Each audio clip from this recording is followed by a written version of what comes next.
એ હરિએ આ બધી નારીઓ આટલું બધું એમને બોલાવવા માટે પ્રયત્ન કરતી હતી, પરંતુ વર્ણીએ તો જાણે કોઈ સાંભળ્યું જ ના હોય એવી રીતે પોતાના સ્વરૂપના ધ્યાનની અંદર એ પોતે મસ્ત બેસી રહ્યા અને આખા નગરમાં વિસ્તરી વાત, મોટા સંત છે કોઈ સાક્ષાત, કાં તો ઈશ્વરનો અવતાર થયો ભૂમિનો હરવાને ભાર, આવ્યા છે તે તો આપણે ગામ વડ પાસે કર્યો છે વિરામ. આખા ગામની અંદર વાયુ કે વાત ફેલાઈ ગઈ કે આ કોઈ મોટો ઈશ્વરનો અવતાર એ આપણા ગામની ભાગોળે ભૂલો પડ્યો છે અને વડની નીચે એણે પોતે વિરામ કરેલો છે. અને પછી તો જોવા ઉલટ્યા સકલ નર નારી, બાળ વૃદ્ધ તરુણ તનુધારી, કે બાળક વૃદ્ધ બધા નર નારીઓ આખા ગામના એ આ લોજની અંદર વર્ણીને જોવા માટે પોતે ઉપડ્યા. ટોળે ટોળા મળી જોવા જાય, છબી નિરખતા તૃપ્ત ન થાય. અને બધા લોકો આ વર્ણીને જોતા એ તૃપ્ત થતા નથી. અને આ રીતે વર્ણીએ આખા ગામને એમના પ્રવેશ સાથે જાણે ઘેલું કરી દીધું. અને એ વખતે આ લોજની અંદર રામાનંદ સ્વામીનો આશ્રમ હતો. એ આશ્રમની અંદર 50 જેટલા સંતો રહેતા હતા. એમાં શાસ્ત્ર પુરાણના ભણેલા એક સુખાનંદ સ્વામી, એ પણ આ ગામની બહાર જે વાવ હતી એ વાવમાં સ્નાન કરવા માટે એ વખતે પોતે આવ્યા. અને તેણે દીઠા મહારાજ કેવા, સુણો ભૂપ કહું છું હું એવા, જોતા એવું તો રૂપ જણાય, તેની તુલ્ય ન કોઈ ગણાય. સુખાનંદે જ્યારે આ મહારાજની મૂર્તિ જોઈ ત્યારે એમની પણ વૃત્તિ એમાં ચોંટી ગઈ. એમને આશ્ચર્ય થયું કે મારા ગુરુ રામાનંદ સિવાય હજી સુધી જગતના કોઈ રૂપની અંદર મારી વૃત્તિ તણાઈ નથી. મારી વૃત્તિઓ મારા ગુરુના સ્વરૂપમાં જ અત્યાર સુધી ચોંટેલી રહેતી, અને આ વર્ણીમાંથી કેમ હવે વૃત્તિઓ પાછી નથી વળતું. દિશે શ્રીજીમાં સાધુતા કેવી, અન્ય જન્મમાં જણાય ન એવી. ત્યારે આ મહારાજની સાધુતા અને મહારાજનું જે રૂપ આ સુખાનંદના અંતરની અંદર ઉતરી ગયા.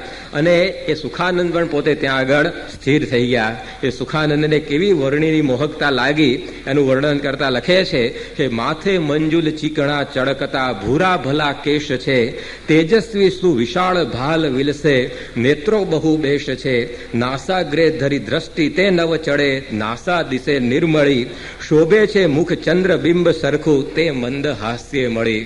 કે વર્ણિના આવી રીતે મસ્તક ઉપર જે મંજુલ વાળ એ બધા સુંદર શોભી રહેલા, અને તેજસ્વી સુવિશાળ ભાલ ઉપર બે કમળ જેવા નેત્રો એ આવી રીતે વિસ્ફારિત થયેલા કે આ સુખાનંદ સ્વામીને દેખાયા. અને છતાં પણ નાસાગ્રે ધરી દ્રષ્ટિ તે નવ ચડે.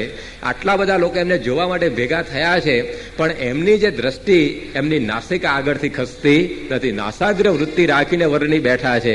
આખું ગામ જોવા માટે ભેગું થયું છે. બધા વર્ણીની પ્રશંસા કરી રહ્યા છે, પણ વર્ણી તો પોતે આ નાસાગ્ર દ્રષ્ટિ રાખીને સ્થિર થઈને બેઠા છે. અને એ વખતે એમની નાસા દિશે નિર્મળી, એમની જે નાસિકા એની પણ કઈ શોભાનો પાર નથી. નાસા દીપ કીર લજારી, દીપકની જેમ શિખા હોય દીવાની વાટ એને પણ લજ્જા પમાડે એવી સુકોમળ મહારાજની નાસિકા હતી. શુક ચંચુ લજાવે, પરમહંસોએ લખ્યું છે કે પોપટની જે ચાંચ એને પણ લજાવે એવી આ મહારાજની નાસિકાની મોહકતા હતી. એ મૂર્તિની અંદર આ સુખાનંદ પોતે હવે ગુલતાન બનેલા છે. અને શોભે છે મુખ ચંદ્ર બિંબ સરખું, તે મંદ હાસ્ય ભળી. ચંદ્રના જેવું આ વર્ણિનું મુખારવિંદ એ મંદ હાસ્યથી યુક્ત શોભી રહ્યું છે. અને લોહી માંસ રહ્યું ને તીવ્ર તપથી, અસ્થિત ત્વચા દેહ છે, રાખે તો પણ પ્રીત નિત્ય તપમાં, એવા મુનિ એહ છે. એના શરીરની અંદરથી લોહી માંસ તો બધું સુકાઈ ગયું છે, અને ખાલી હાડકા અને ચામડી એટલું જ આ વર્ણિના શરીરમાં બચ્યું છે. વર્ણીએ પોતે એવું તપ કરેલું. મહારાજે પોતે વચનામૃતમાં લખ્યું છે કે અમે જ્યારે વન વિચરણમાં ફરતા અને અમારા પગમાં કાંટો વાગતો ત્યારે અમારા શરીરમાંથી પાણી નીકળતું પણ લોહી નીકળતું નહીં. આટલું બધું એમણે તપ કરેલું. તો અહીંયા આ લોહી માંસ રહ્યું ને તીવ્ર તપથી, એમના શરીરમાં લોહી માંસ તો કંઈ દેખાતું જ નથી, અને છતાં પણ રાખે તો પણ પ્રીત નિત્ય તપમાં, તો પણ હજી તપમાંથી પોતે પાછા પડતા નથી. આવી પ્રકારના એમણે આ વર્ણીને જોયા. ઉનાળે વર્ષા સમય શિશિરમાં, જે જે તપો છે કર્યા તેના ચિહ્ન જુદા જુદા શરીરમાં, ધર્માત્મ છે જે ધર્યા. કે શિયાળો, ઉનાળો અને વરસાદ આ ત્રણેય ઋતુમાં એમણે જે તપ કર્યું છે એ તપની બધી નિશાનીઓ એમના શરીર ઉપર અત્યારે પણ સ્પષ્ટપણે દેખાઈ રહેલી છે. નાડી જાળ જણાય અંગ સગડે, કાયા દિશે દુર્બળી. જાણે એમના શરીર ઉપર આ બધી નાડીઓનું જાળું આવી તે આવીને ગોઠવાઈ ગયું એવું દેખાય છે. એટલે કે એક એક નાડી શરીરની એ દેખી શકાય એવી પ્રકારની એમની દુર્બળ આ કાયા આ સુખાનંદે જોઈ.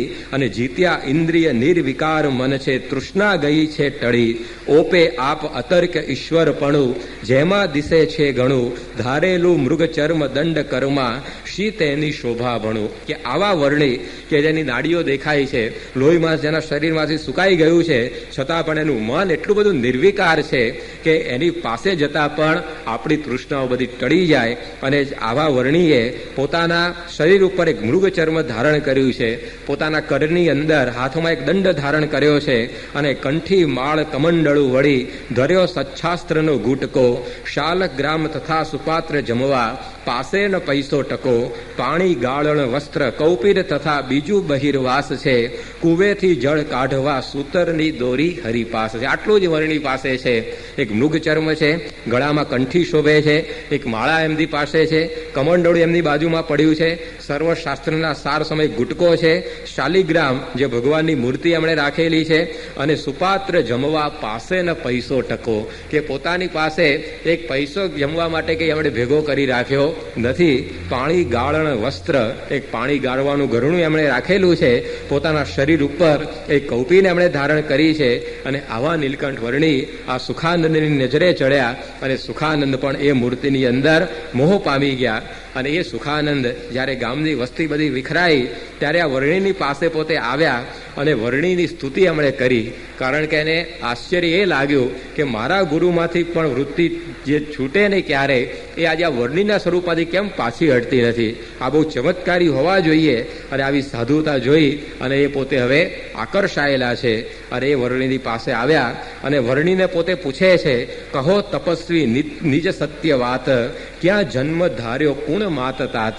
કે હે તપસ્વી, તમે આવી રીતે કઈ જગ્યાએ જન્મ ધારણ કર્યો, કોણ તમારા માતા છે અને કોણ તમારા પિતા છે, એ તમે અમને બતાવો. આવી પ્રકારની વાત આ જ્યારે સુખાનંદે પૂછી કે તમારું કુળ કયું, તમારા માતા કોણ, પિતા કોણ, ક્યાં તમે જન્મ્યા, ત્યારે બહુ જ સુંદર વાત આવી રીતે આ સુખાનંદ સ્વામીને નીલકંઠ વર્ણી પોતે સમજાવે છે કે ગુરુ નહીં તે સ્વભ્રાતા, પિતા નહીં તે માતા, ન દેવતા કે પતિ તે કહાવે, જે જન્મ મૃત્યુ થકી ના મુકાવે.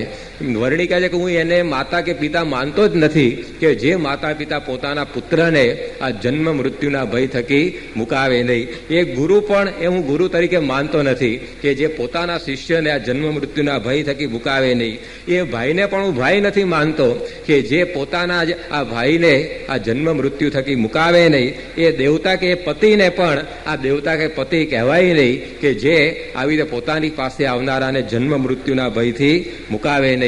અને એ વર્ણી કહે છે કે હું છું અજન્મા અવિનાશી આપ, તો ક્યાંથી માતા વળી ક્યાંથી બાપ. કે હું તો અજન્મા છું, હું અવિનાશી છું, તો મારે વળી માતા ક્યાંથી ને પિતા ક્યાંથી. અને આવી પ્રકારની આ સુખાનંદને વર્ણીએ પોતે વાત કરી. ભાગવતમાં આ વાત લખવામાં આવેલી છે કે એ પતિ એ પતિ નથી, એ પિતા નથી, અને એ માતા નથી, કે જે પોતાના સંતાનોને આવી રીતે જન્મ મૃત્યુના ભય થકી મુકાવે નહીં. વર્ણી સાચા માતા અને પિતા કોને કહેવાય એ આપણને આ સુખાનંદને વાત કરતા કરતા પોતે સમજાવે છે. ખાલી આ સંતાનને જન્મ આપવાથી વર્ણી કે માતા કે પિતા થવાતું નથી, પણ એના સંસ્કાર એની ઉપર જે જતન કરે અને એને ભગવાનના માર્ગે ચઢાવે એ સાચા માતા અને પિતા. નિષ્કુળાનંદ સ્વામીએ લખ્યું કે જનની જીવો રે ગોપીચંદની, કે ગોપીચંદની માતા એ આ લોકની અંદર જીવવા યોગ્ય છે. ત્યારે કેમ એવી પ્રકારની વાત લખી કે પુત્રને પ્રેર્યો વૈરાગ્યજી. એ માતા એવી હતી કે એણે પોતાના પિત્રને વૈરાગ્ય પ્રેર્યો, તો એની જનની એ ધન્ય કહેવાય. કારણ કે ભગવાનના માર્ગે પોતાના દીકરાને એણે ચઢાવી દે. દુનિયામાં માતાઓ તો ઘણી હશે, પરંતુ આ સાચી માતા કહેવાય કે જે પોતાના પુત્રોને આ ભગવાનનો માર્ગ બતાવે. એવી જ વાત મદાલસાની પણ આપણે સાંભળીએ છીએ કે મદાલસા એ જ્યારે પોતાના ત્યાં પુત્રોના જન્મ થતા ત્યારે ઘોડિયાની અંદર હિચકતા એ પોતાના પુત્રોને જ્ઞાન આપતી કે આવી રીતે તું આત્મા છે, તું ભગવાન ભજવા આવ્યો છે. એ જ્યારે બાળક ઘોડિયાની અંદર રડતું ત્યારે મદાલસા પોતે હાલરડા આવા ગાતી કે રે પુત્ર તું રૂવે શા કારણે, તું છે શુદ્ધ ચિદાનંદ ધામ, હમણાં ધર્યું નામ હેતે ગાયા હાલરડા. કે આવી રીતે એને જ્ઞાન આપતી કે બેટા તું શું કરવા રૂવે છે, તું તો અખંડ આનંદનું સ્વરૂપ એવો આત્મા છે, તારી અંદર તો કેટલો બધો આનંદ છે. આ બધું જે નામ ગામ ઠામ માતા પિતા એ તો બધું નાશવંત છે. અને આવી પ્રકારે મદાલસાએ પોતાના 6 પુત્રોને વૈરાગ્ય ચઢાવીને જંગલમાં ભગવાન ભજવા મોકલી દીધેલા. ત્યારે જીરે માતા ભલી રે મદાલસા એવા બધા કીર્તનો સંતોએ બનાવ્યા. ત્યારે વર્ણી પણ એ સમજાવે છે કે એ માતાને એ પિતા અમે તો માનીએ છીએ કે જે પોતાના પુત્રોને આવા ભગવાનના માર્ગે ચઢાવે. બાકી ખાલી સંતાનને જન્મ આપે એને અમે માતા કે પિતા ગણતા નથી. તો અત્યારે આપણે પણ આ વિચારવાનું કે આપણે પણ આવી પ્રકારની ખેવના એ આપણા સંતાનોની કરી કે નહીં. એને આવી રીતે જન્મ તો આપીએ પરંતુ સાથે સાથે આ ભગવાનનો માર્ગ, આ મોક્ષનો માર્ગ એ આપણે બતાવવાનો છે. ઋષભદેવ ભગવાનના ત્યાં જ્યારે 100 પુત્રો એમને થયા ત્યારે 100 પુત્રોને ભેગા કરીને એમણે એક સભા કરી અને એની અંદર પોતાના પુત્રોને સમજાવે છે કે નાયમ દેહો દેહ ભાજામૃ લોકે, હે પુત્રો આ તમારો મનુષ્ય દેહ એ તમને વિષય ભોગવવા મળ્યો નથી, પરંતુ તપો દિવ્યમ પુત્ર કાયેન સત્વમ, એનાથી તમે તપ કરજો અને ભગવાનને મેળવજો.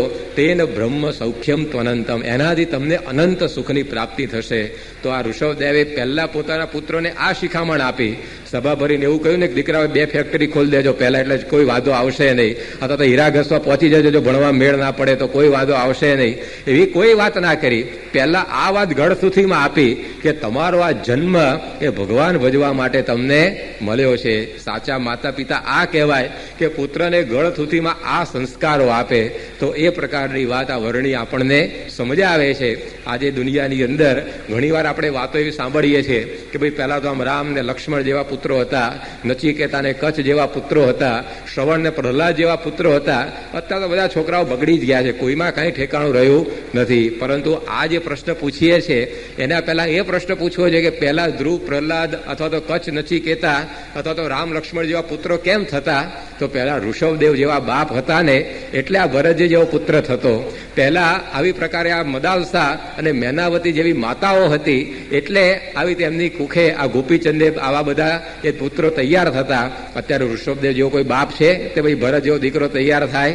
અત્યારે આ મેનાવતી ને મદાલસા જેવી કોઈ માતાઓ ખરી કે જેથી કરીને આવી બધી પ્રકારના સંતાનો તૈયાર થાય?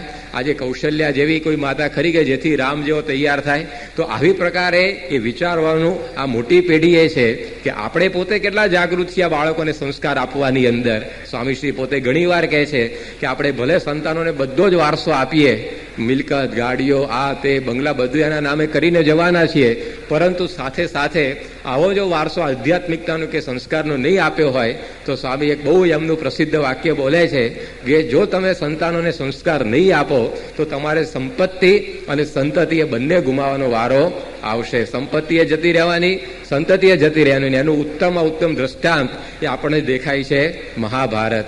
દુર્યોધનને ધૃતરાષ્ટ્રે બધું જ આપ્યું, છળ કપટથી રાજ્ય પણ એને આપી દીધું, એને પૈસા આપ્યા, સત્તા આપી, બધી સંપત્તિ આપી, એના લગ્ન કરાવી આપ્યા, બધી જ પ્રકારનું આપ્યું, કોઈ કમી રાખી નહીં.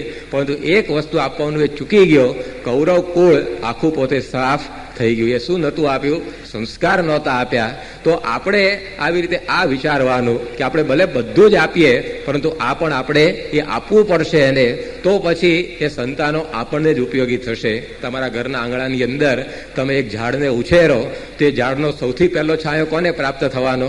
તમને જ થશે ને. એ ઝાડ ઉપર આવતા ફળ એ કોને પ્રાપ્ત થવાના? એ તમને જ થવાના ને. એ જે ઝાડના પાંદડાઓથી તોરણ બને એ તોરણ કોનું ઘર શોભાડવાનું? એ તમારું જ ઘર શોભાડશે ને. એવી જ રીતે તમારા ઘરની અંદર પણ જો આવી રીતે સંતાનોનો ઉછેર થયો તો એ મોટો થઈને તમને જ છાયા આપશે, એ મોટો જ થઈને તમને જ મીઠા ફળ ચખાડશે, એ તમારું ઘર એ શોભાડશે. અને જો આવી પ્રકારની દરકાર ન કરી તો પછી એ જે છે કુળ દીપક એ ઘરને પણ આગ લગાડે. દીપક છે 2 કામ કરે, એ પ્રકાશ આપે ને આગે લગાડે. કેવી રીતે વપરાય છે અગત્યનું છે. એવી જ રીતે અહીંયા વર્ણી આપણને સમજાવે છે કે આપણે પણ આવી પ્રકારે જ્યારે માતા કે પિતા છીએ ત્યારે આ પ્રકારની જાગૃતિ એ સંતાનોના સંસ્કારની અંદર એ રાખવાની. તો પછી આ પેઢી આપણને ઉપયોગી થવાની. એકવાર પરમ પૂજ્ય સ્વામીશ્રી પાસે એક કોઈ બહારના મુમુક્ષુ આવ્યા હશે અને એમણે પોતે વાત કરી કે તમે આ બધી પ્રવૃત્તિઓ કરો છો પરંતુ સાથે સાથે જો વૃદ્ધાશ્રમના અંતે બધું પણ એક ચાલુ કરો તો ઘણું બધું સારું કાર્ય થાય. સ્વામીએ કહ્યું અમે વૃદ્ધાશ્રમ નથી ખોલતા પરંતુ વૃદ્ધાશ્રમો ન કરવા પડે ને એવું કાર્ય કરીએ છીએ કે પહેલેથી બાળકોને સંસ્કાર આપીએ છીએ. મોટા થઈને મા બાપને એ ઘરડાઘરની અંદર મોકલે નહીં. કેમ શ્રવણ જેવો તૈયાર ના થાય કે અંતિમ ઘડી સુધી એના માતા પિતાની સેવા કરે. તો આવી પ્રકારનું કાર્ય એ માતા પિતા જ્યારે ભૂલ્યા છે ને ત્યારે સ્વામીએ પોતે ઉપાડ્યું. હકીકતમાં સંતાનને સંસ્કાર કોણે આપવા જોઈએ? માતા પિતાએ આપવા જોઈએ.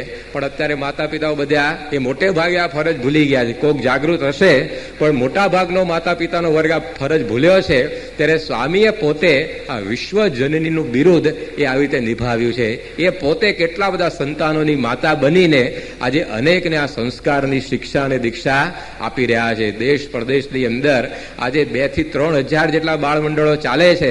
એની અંદર હજારો બાળકોને સ્વામીશ્રી પોતે આ સંસ્કાર આપે છે કે હે પુત્રો, તમારો જે જન્મ આ ભગવાન ભજવા માટે છે.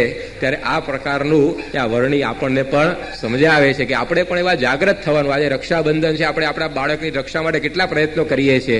એ બાળકને આમ સહેજ ગુમડું થયું હોય ને સહેજ કંઈક છોલાઈ ગયો હોય પડીને, તો પણ આપણે દવા દારૂના ખર્ચા માટે પાછું વાળીને જોતા નથી. પણ એના મનની અંદર આ બધા કુસંસ્કારોના ઘા વાગે છે. એની સામે કેટલા બધા માતા પિતાઓ જાગૃત હશે. આજે એક કાપો બાળકના શરીર ઉપર પડે તો એને દવાખાને લઈ જવા માટે માતા પિતાઓ સ્કૂટર લઈને દોડે છે. પરંતુ એના મન ઉપર આ બધા કુસંસ્કારોના કેટલા કાપા પડે છે. ટીવી દ્વારા, ખરાબ મિત્રો દ્વારા, ખોટા મેગેઝીનો દ્વારા, છાપાઓ દ્વારા કેટલા બધા એના મન ઉપર આ કાપા પડે છે. પણ એની દરકાર એ બહુ ઓછા લોકો એ રાખતા હશે. આજે તમારી ગાડી હશે, તમારી સ્કૂટર હશે, તમારી સાયકલ હશે, એને રોજ તમે સાફ કરતા હશો. એને આવી રીતે કેમ બગડ્યું કે એની તપાસ કરતા હશો. પરંતુ આપણા ઘરની અંદર આ જીવતું જાગતું એક સંતાન ઉછરતું હોય એની ઘણીવાર લોકોને દરકાર હોતી નથી. એ પેલા જડ સ્કૂટરને સાચવે, પેલી એક જડ મોટર કે સાયકલને સાચવે, પરંતુ આ સંતાનોને સાચવવાનો ઘણીવાર એ ટાઈમ મળતો હોતો નથી. ત્યારે પછી એ પેઢી પણ એવી જ તૈયાર થાય કે એની અંદરથી એ કોઈ આપણને પ્રાપ્તિ ના થાય. આપણા સંતાનોને રામ જેવા બનાવવા કે રાવણ જેવા બનાવવા એ માતા પિતાના હાથની અંદર હોય છે. એને સીતા જેવા બનાવે કે શૂર્પણખા જેવા બનાવે માતા પિતાના હાથની અંદર હોય છે. અને કૃષ્ણ જેવા કરવા કે કંસ જેવા કરવા એ માતા પિતાના હાથની અંદર હોય છે. રાવણના માતા હતા અને એના પિતા હશે કે જુદી ટાઈપના હશે રામના માતા પિતા કરતા? ફરક ક્યાં પડ્યો? રામના માતા પિતા એને બાળપણથી સંસ્કાર આપ્યા. ત્યારે આવી પ્રકારનું એક આદર્શ ચરિત્ર એનું તૈયાર થયું. એમ આપણે પણ હવે આ જાગૃત થવાનું. બહારનો વાયરો આજે જ્યારે એવો છે કે ગમે તેવો આવી રીતે સારો હોય સંતાન, બાળક, પણ એને પણ આ વિષયો બધા એવા બહાર આપણને દેખાય છે કે આ માર્ગથી ભૂલાવી દે. ત્યારે માતા પિતાએ પોતે જાગૃત થવું પડે, તો પછી આ કાર્ય બધું સિદ્ધ થાય. સ્વામીશ્રી એના માટે 3 વસ્તુ એ દરેક માતા પિતાને કહે છે. સાચા માતા પિતા કેવી રીતે બનાય અને આપણા સંતાનોને કેવી રીતે આપણે સારા કરી શકીએ, એના માટે સ્વામી 3 વસ્તુ દરેક માતા પિતાને કહેતા હોય છે. પહેલું તો સ્વામી કહે છે કે માતા પિતાએ પોતે પહેલા એવા સંસ્કારી બનવું. કારણ કે એ પોતે એવા હશે ને તો સંસ્કારમાં આપોઆપ એ બધું ઉતરશે. બાળક કેવું છે? રડાર જેવું છે. રડારની રેન્જમાં જે કંઈ આવે ને તરત ઝીલાઈ જાય બધું.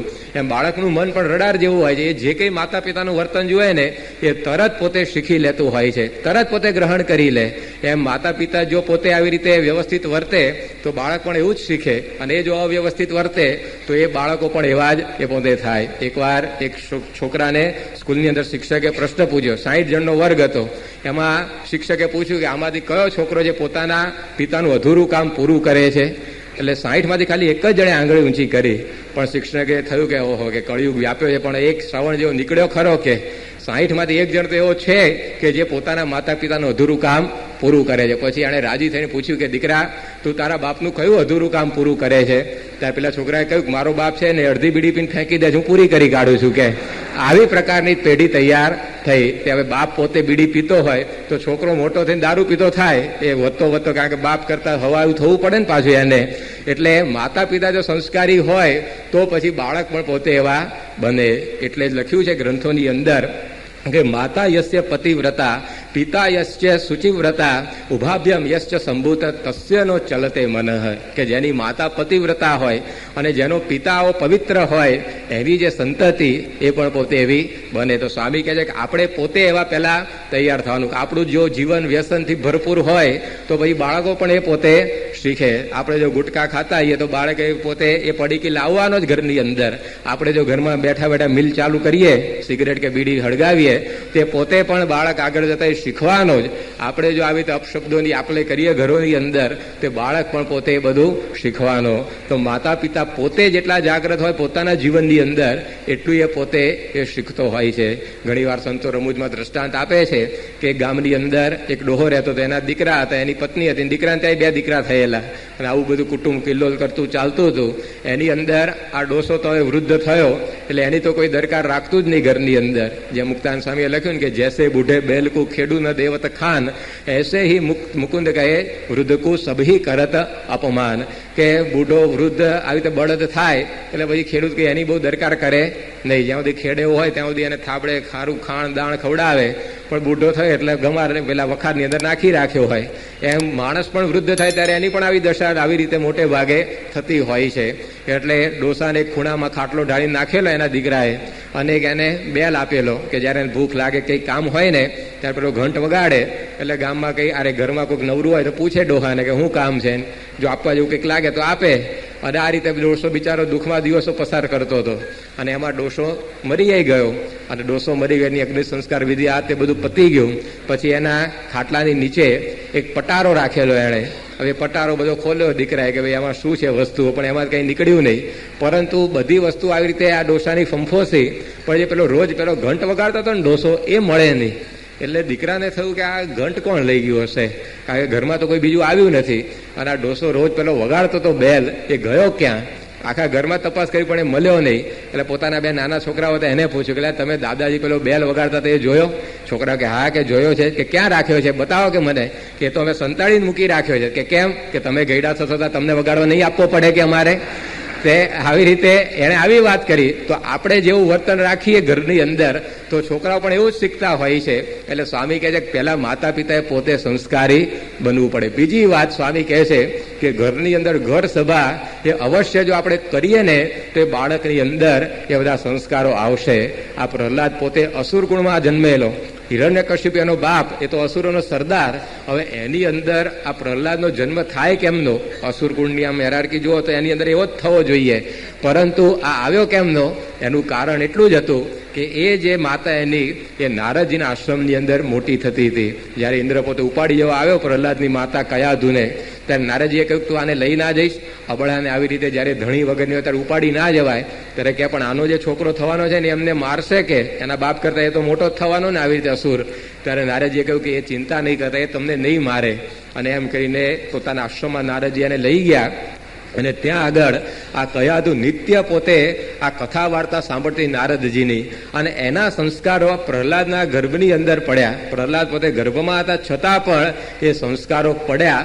અને આવો ઉત્તમ ભક્ત અસુરકુળની અંદર એ થયો કે જેના માટે ભગવાનને સ્પેશિયલ અવતાર લઈને આ પૃથ્વી ઉપર આવવું પડ્યું. તો આ ઘરની અંદર આવી જો કથા વાર્તા થતી હોય રોજ 15-20 મિનિટ, તો ભલે બાળકને સમજણ ના પડતી હોય પણ એના સંસ્કારો તો પડે છે. આ ગર્ભમાં રહેતા પ્રહલાદને શું આવી રીતે ખબર પડતી હશે કે આ શું કથામાં આવ્યું શું ના આવ્યું, છતાં પણ જો એ સંસ્કાર બધા પડ્યા. તો આ ઘરની અંદર આપણા જે સંપ્રદાયના ગ્રંથો છે, વચનામૃત છે, સ્વામીની વાતો છે, આપણા શ્રીજી મહારાજ, ગુણાધ્યાન સ્વામી, ભગતજી મહારાજ, શાસ્ત્રી મહારાજ, યોગીજી મહારાજ, પ્રમુખ સ્વામીના જીવન ચરિત્ર છે, એ બધા જો આપણે વાંચીએ અને એની અંદર બાળકોને બેસાડીએ તો એનું વાતાવરણ જે હોય એની પણ અસર એ બધી થતી હોય છે. તો સ્વામી કે આ પણ જો આપણે કરીશું તો ઘણા બધા સારા સંસ્કારો એની અંદર પડશે, આખું વાતાવરણ ઘરનું બદલાઈ જાય. અને ત્રીજી વસ્તુ સ્વામી કહે છે કે બાળકોને બાળ સભાની અંદર પણ મોકલવા, કારણ કે આ બાળ સભાની અંદર એ જો આવશે તો એનો બધો સર્વાંગી વિકાસ થશે.